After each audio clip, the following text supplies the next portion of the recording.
Welcome to the testimony part of Racism for Dummies website. And today we will be asking youth in Charlotte, female youth in Charlotte, how has racism affected them in their daily lives, / how have they witnessed racism in their daily lives, not including Instagram or like any social media or anything. So like how in real life does racism affect you and how have you seen racism in your real life? So that's what the video is about. I feel like overall I've been more fortunate than most to not have really directly experienced racism a lot, but there have been a couple instances. One that really sticks out for me is when I was in 4th grade. I was having a debate with this boy about whether Oprah's name was Oprah or Orpah. And then eventually he was just like, well, you should listen to me because you're just a 4th grade black girl. So that really hit me really hard. And then when I went and told my teacher about it, we had a long talk and she just asked him to apologize. And he said, well, I'm sorry, I was just being descriptive. As if that justified what he said to me. It made it almost in a condescending way, like I was less than him and should listen to him because I was a female one, but more importantly, more prevalently, because I was a black female. So that's always stuck out to me, and I've always carried that with me in life. So as a black person, especially a black female, I tend to see racism not everywhere I go, but most places. So for instance, school, not in this program, but I see it every day in like me being led on colorism, for instance. It's a form of racism. So I'll be led on the bus before a girl a few shades darker than me, or some lady will grab her purse when I get on the bus, but I have no intention on doing anything. So it's just like that profiling and having your story written for you before you even get your before you even form your own backstory is kind of what that is like.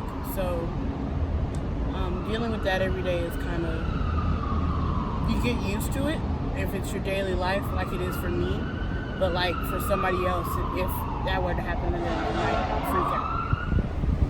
Well, the time I experienced racism was when I went to South Park and I went into Louis Vuitton, and me and my dad went in there, and usually the people, like the Greek people, like the people that just at the checkout, they're supposed to be like, hi, welcome, or greet us, and they didn't do any of that. They gave us like these mean kind of looks.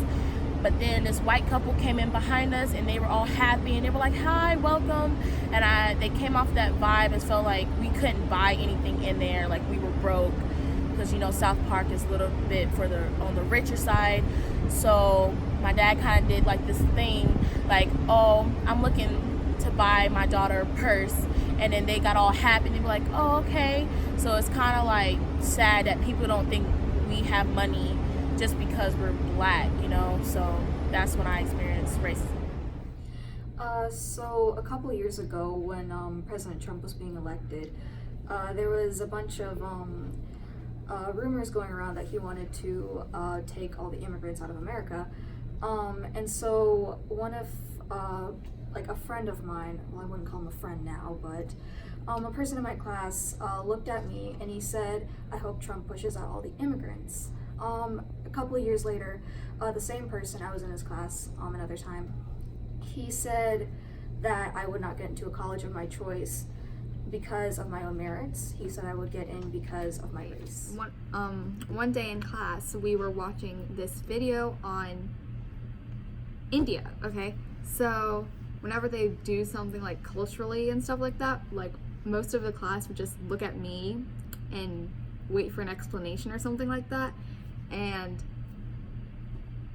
it sort of like bothered me on how they just like grouped everything into like the same perspective, because like the part of India that they were showing in the video was like completely different from the part that I'm from.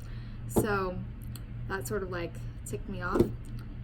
And India's so big, so like there's no like one culture. Like there's like a general, but like there are so many like multiple like little cultures within it, so it doesn't like make sense for it all to be grouped together. Same with like all the other Asian countries. Like they would always like say that like if you look Asian, then you're like automatically from China or something like that. So they like, people just group them as one whole thing when there's like multiple different things, and that bothers a lot of people. Okay. When I was in the 7th grade, I was in class and there was a girl sitting behind me, and she just randomly asked me if my parents were monkeys, and I had a good 5 seconds to think and reflect of what I was going to do. And so I decided to get up and walk away and just like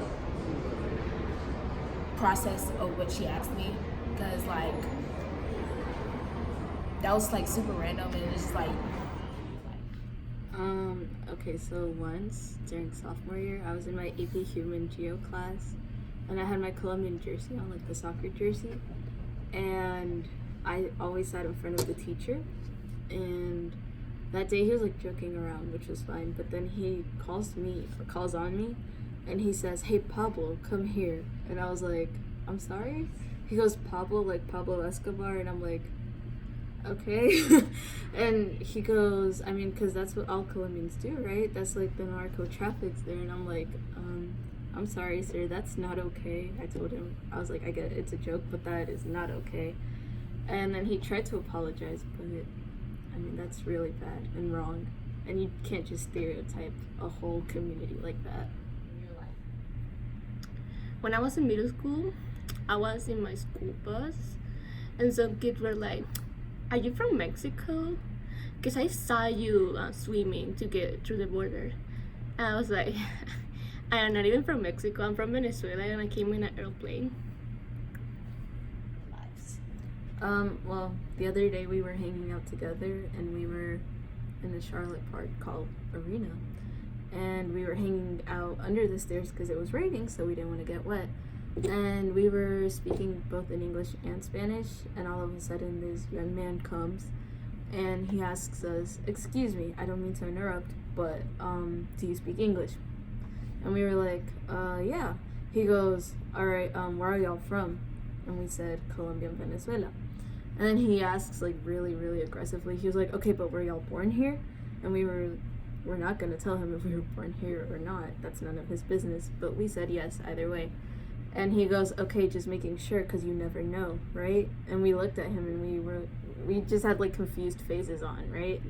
And he just kind of walked away. He was like, "You just gotta make sure, because we're not safe anymore." So, You never know what. yeah.